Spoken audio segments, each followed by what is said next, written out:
What's up, guys? It's me, Teacher Jorik. In today's video, I will share with you some ways on how you can effectively, at the same time, easily answer Task 1 of the speaking section of the TOEFL. It is the only independent question among 4 tasks in the speaking section. So, let's get started. Okay, so before we get into further details, let me first talk about the things that you need to take note of when dealing or answering speaking task 1. Remember that there are 2 time limits here. One is a 15-second time limit for you to gather your ideas and prepare for your response.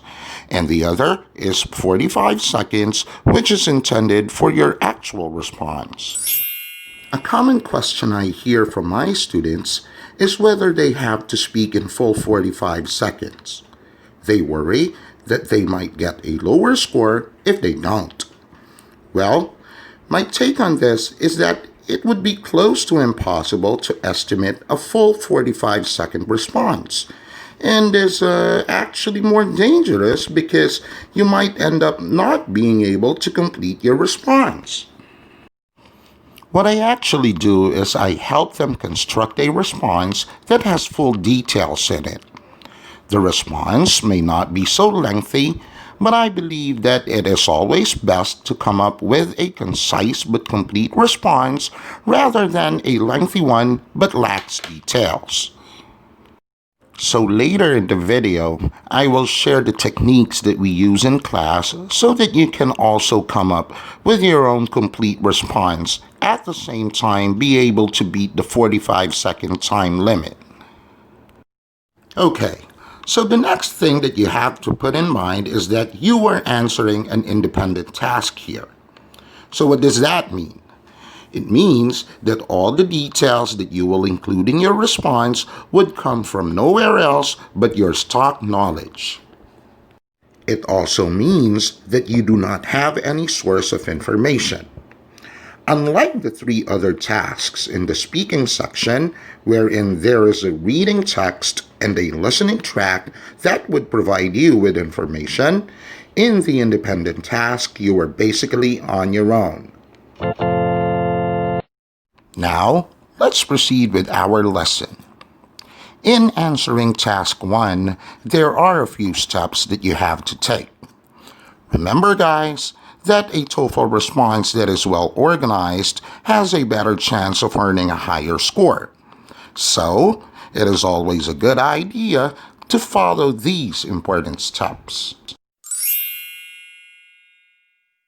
So the first is to make a choice, or sometimes I call it answering the question directly. Making a choice is pretty straightforward. Normally, the question presents you with 2 options, then all you have to do is to choose one. Also, keep in mind that whatever option you pick is fine. However, my tip is to choose the option that you are more familiar with. That way, you will be able to provide more details to support your answer choice. So after you have made your choice, it is now time to construct your opening statement. Guys, remember that sentence number 1 is the most important statement in your answer because it contains the main or central idea of the whole response. Alright, so the easiest and the most effective way of coming up with an opening statement is to paraphrase or restate the question, then add up your choice or your answer. Now try to read the sample question below. Got that? Before we continue, let me first ask you, what is a paraphrase or a restatement? Paraphrase or restatement means to change key or important words in a sentence but keep its original meaning. In TOEFL speaking task 1, you have to use the important words from the question to your opening statement. Now, notice the words I marked red in the question. They are the important words. Now, read the sample answer. Again, you will notice the words in red are the exact same words from the sample question. This is what you need to do with your opening statement. Use the important words from the question with your statement and then add your choice or answer. So there you have it. You now have an opening statement. But remember, guys, that it is always a good idea to replace the important words with their synonyms. Just be careful not to pick the wrong word substitute because it might not fit the context of your sentence.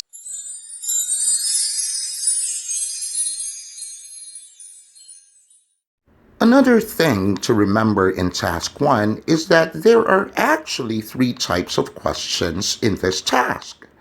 They are 1. Preference question, or in some books called a paired choice question. This is the one that we have as example. The other type is an agree or disagree question. This type asks whether you agree or disagree with a particular statement. And the last one is a why or why not question. This question asks for your opinion and then asks about the reasons for holding such opinion. Before we jump to the second important step, let me first share with you, as promised, some expressions that you might find helpful or useful in constructing your opening statement. Pause your screen, guys, so that you can copy these useful expressions. So now, let's proceed to step number 2. The next thing that you have to do is to give your first reason. A reason serves as a major detail and is actually the one that directly supports your main sentence or your opening sentence.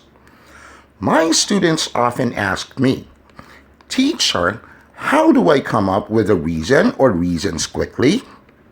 The answer is by using adjectives. Adjectives are your best tool since they are describing words. Now, adjectives may not be applicable to all questions of task 1, but they do with most of them. Let's look at this example. In the sentence, "a house is more spacious," the adjective is spacious. It is a good word choice because it describes a house, which is the option that you chose to talk about.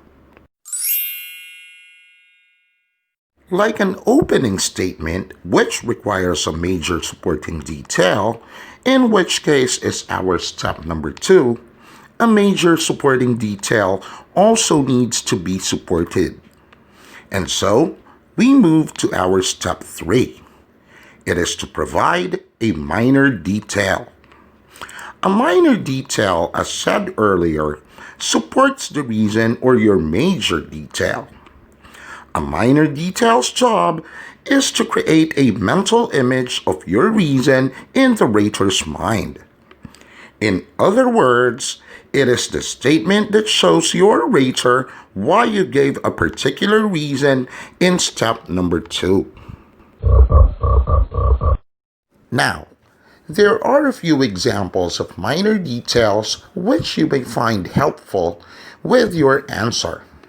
They are example, illustration, explanation, definition, and description.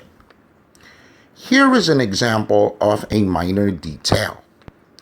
In the sentence, notice that I explain the things that I can do if I owned a house.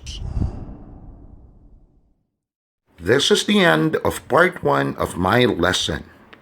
I hope that you were able to bear with my dull and boring voice. And I also hope that you learned something from my TOEFL instructional video. Please stay tuned for part 2 of my TOEFL Speaking Task 1 lesson and other TOEFL instructional videos. And please, after watching, don't forget to like, subscribe, and hit the bell icon to get updates on my latest videos.